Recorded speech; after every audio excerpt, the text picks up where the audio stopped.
Hey everyone, welcome to my living room. Today we're going to try something new. Over the past few weeks you've watched a lot of videos and done a lot of reading about the Civil War. However, we were on break last week, so I figured now would be a great opportunity for a really short lecture where we can go back and review all the material that you've gone over since we've been home after our time away on March 13th. So in order for you to be successful in today's lesson, the first thing that you will need to do is open up this document in Google Classroom that's labeled week number 6, mini lecture response questions. In this assignment here, each question is related to a slide that I will go through. And so while I'm going through today's PowerPoint, I will tell you when to hit pause. And when I hit pause, or when you hit pause, that's when you'll then go into this document right here and answer the questions that are related to each slide as we go. I'll make sure that I give you some time, but please do not forget to hit that pause button or else you will fall behind. That being said, let's get started. So as we did just come back from a break and we've done a lot of learning on our own, I thought it might be nice to guide you back through some of the important concepts about the Civil War that you've already learned about. So here we go. The first concept I want to review is the idea of what is called secession. If you'd like, you should say that out loud in your home. Secession. Secession is kind of hard to say. But the term secession means that a group of states has decided to leave the Union, or the rest of the United States, to form their own country, which will be called the Confederacy. We'll get to that in a minute. Now, this idea of secession is the same as the word secede. If you secede from the Union, that means you are leaving the country to go form your own new country. In this case, we can see that South Carolina, which is highlighted over on the map, is going to be the first of the states to secede from the United States of America. This is one of the first steps in what eventually leads to what we know as the Civil War. At this point, I'm going to ask you to hit pause on the video and go over to your response questions, which again, it says week 6 mini lecture response questions. Answer question number 1. Do that now.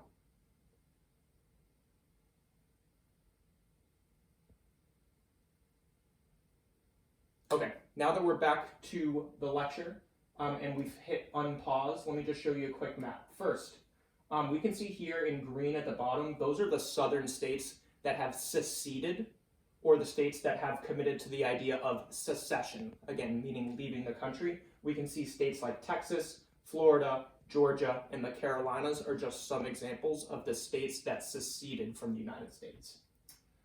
Now, I had mentioned this idea just a minute ago called the Confederacy, and this is something that you'll continue to see a lot as we continue to learn about the Civil War.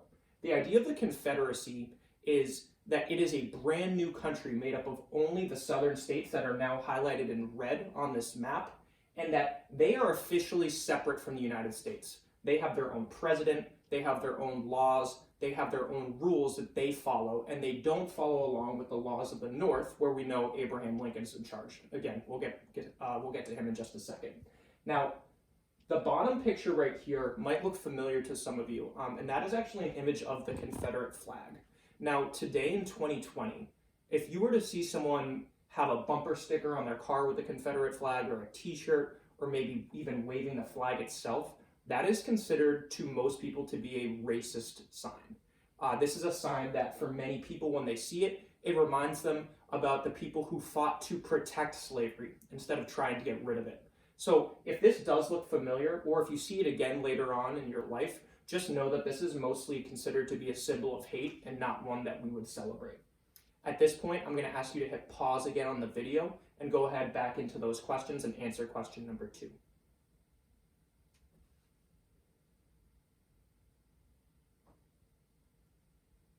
Okay, moving on. So this next slide, as you can see at the top, I labeled it causes of the Civil War, and I want to tell you why. The reason that I put causes in quotation marks here is when it comes down to it, most historians agree that there is one simple central cause to the Civil War, and that real cause is that of slavery. We know that over the entire period of the United States history, that people who were enslaved faced horrible conditions, had no freedoms, and were not able to enjoy the same type of life that most Americans were able to enjoy during this time.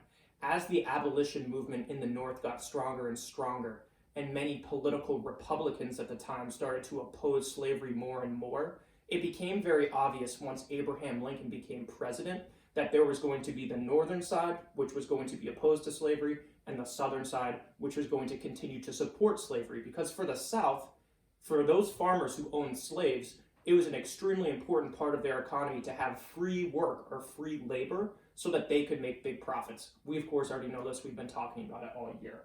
Now, when you are asked the question, what caused the Civil War? Now you know you can say the main cause, the true cause of the Civil War was slavery. That being said, I do want to just share a couple other causes of the Civil War that sometimes other students, particularly in other parts of the country, will learn about. One of these causes is known as states' rights. Now, we learned about the Constitution earlier this year, and we also learned that each state has its own constitution. In the South, many of those constitutions protected laws that allowed people to treat their slaves harshly, that allowed people to exert more and more control. We called these slave codes. We learned about them back in February.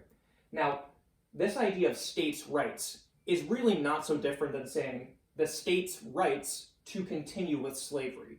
That being said, a lot of time when you do learn about the causes of the Civil War, people will talk about how this kind of was this power struggle between the federal government, who has all this power to make laws for all the states, and state governments, which of course only have power to make laws inside their own states. This federal and state struggle was part of the problem, part of the calculation. But again, this struggle, when you boil it down, really comes down to the issue of slavery. Now, one other thing I just want to briefly mention is this idea of sectionalism or political power.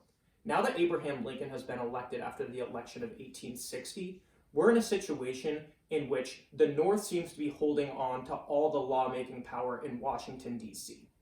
If states in the South feel like they don't really have power under Abraham Lincoln, and they feel like they are more connected to their fellow states that have slavery than the states in the North that don't have slavery, we would call this sectionalism, meaning that you have a stronger commitment to your part of the country instead of the country as a whole.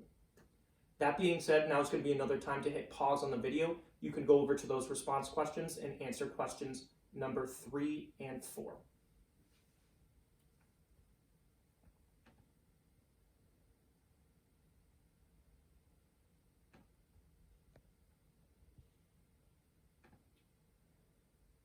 Okay, moving on. Let's talk about advantages for each side. Now, when we read 2 weeks ago about the advantages for each side, there were a clear set of different aspects that each side had that made them think that they had a chance at winning this war. Now, by the time this whole thing is said and done, the Civil War, which will last 4 years, we're going to have a situation in which we have the highest body count and the most deaths of any war fought in American history when we talk about the number of Americans who died. Now, that being said, the reason it took so long for the war to end is that both sides really, really were committed to this fight and thought they could win. That's because each side had its own set of unique advantages. The first advantage that I want to talk about is the biggest advantage of the war overall, which is on the Union side, which is that of population. When we talk about the Union, we're looking at about 2.2 million soldiers. This is compared to around 850,000 soldiers on the Confederate side. So we're talking about well over double the amount of soldiers on the North side, which obviously is just a huge advantage because you can suffer a lot of casualties and deaths, but still have a lot of people left over. That wasn't as much the case on the Confederate side. The other Union advantages that existed, the first would be that 90% of the factories of the United States existed in the North. If you know anything about war, you know that you need supplies. We're talking ammunition, we're talking food, we're talking clothing and uniforms, we're talking tents. There are all sorts of things you need to keep your troops healthy and able to fight. And because the North had so many factories, this put them in a position where they could supply their troops better than the South could. Now, they could supply those troops better not just because of the factories, but because of one other major advantage that the Union, again, the North had. That would be railroads.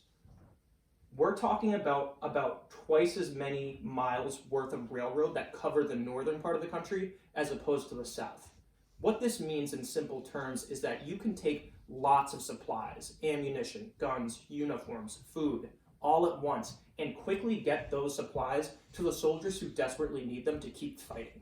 On the south side, if you wanted to resupply your soldiers, you were relying more on boats and on wagons, which generally speaking are much slower than trains. This was a huge advantage for the Union.